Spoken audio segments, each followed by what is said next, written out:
is how social tech is changing the sales process.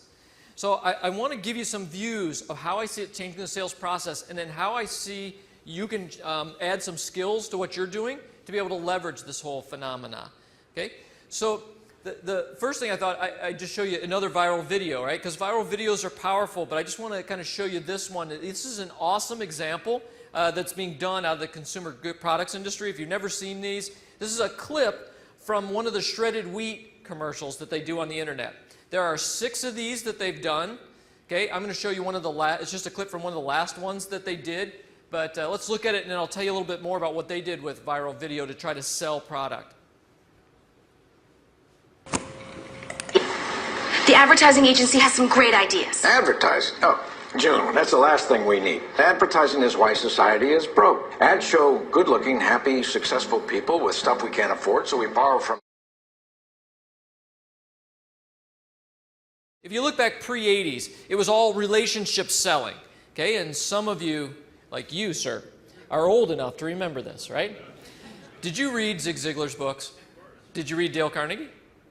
Did anybody do Dale Carnegie here? A few people, right? So back at that time, it was all relationship selling, right? I call it the hook a brother up selling method, right? You get to be buddies with somebody, and then really it's like you put your arm around and go, come on, man, hook a brother up, man. I need a sale, right? That was our selling method, you know, back pre-80s.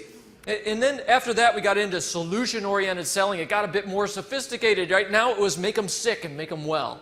It was find the pain and find the cure, right? It was all solution-oriented selling. Anybody go through that training? Yeah, hopefully a few of you. So then we moved on to this like CRM-based, very rigid step-by-step process. That's how we did sales, right? How we would drive people down the funnel. And it looked a bit like this, right? On the top line, here's what the buyer does. They define initiatives, determine, evaluate, select, right? That's what the buyer does. And then here's what we do. We identify, qualify, discover, present, right? Do you have a chart like this? Be honest. Be honest. You do, don't you? And so you know what's coming next. It's old school, all right? It's old school. It's going to go away. And the reason it's going to go away is because we can't control that process much anymore. Whether you all are seeing it yet, you're going to see it. We are losing control of being able to drive people through steps the way we want to drive them through steps. And the reason we're losing control is because on the internet, they can go find out anything about our products without us. I mean, we're publishing tons of information about our products. So now when they want to learn about us, they can go learn about us without talking to one of us. Dynamic now where buyers are getting less and less enchanted with the salesperson. This is especially true in the software biz. So I'm on the other side of it, right? I have clients that have to buy software. And here's what happens with every one of my clients. They say, when they first engage and they're looking at different software companies, they always say, are you the salesperson? And if the answer is yes, I go, could you bring a sales engineer?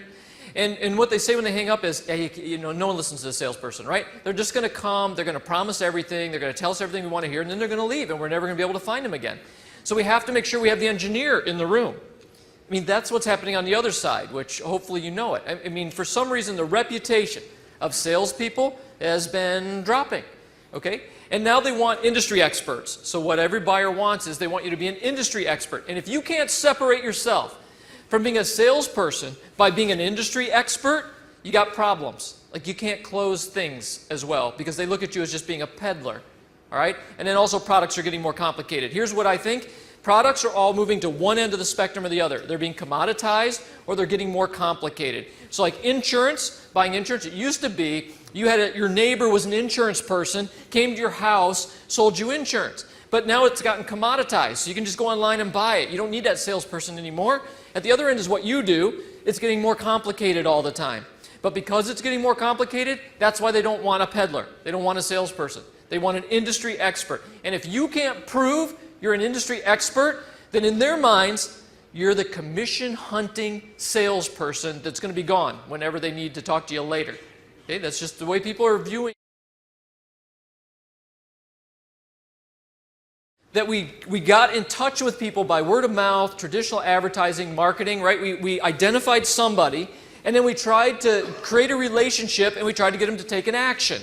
Okay, and that action was call us or get a demo or place an order, but that's what we did, right? It was all in-person contact, driving people to take some action. And then, in the mid-90s, we got the internet. And now we had a website. Man, that changed everything. Because now we had a place where the company could put a bunch of information, and somebody could go see the information without talking to us, and in some cases could go place an order without talking to us. And that changed things quite a bit. Now we could do all the traditional advertising and all that stuff, and we might even do some in person, but they had a place now that they could go have a relationship with a company that was outside of us. And that was new. We'd never had anything like that before. But now we've got social tech. And social tech wraps around that, and it's all about the conversation, right? So a website is a destination. It's where people have to go. But social tech is about a conversation. That's something where we talk every day, where when you identify a prospect, you now have an ability for that prospect to follow your Twitter feed, and you will be talking to them every day. So social tech allows us to create a conversation with our clients so that we can keep our churn rate down, and it lets us have a conversation with prospects so that we can build trust with them electronically.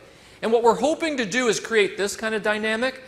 We want those prospects to buy from us, and then to speak highly of us to the crowd through social networking, and then create e-word of mouth activity back to our web property.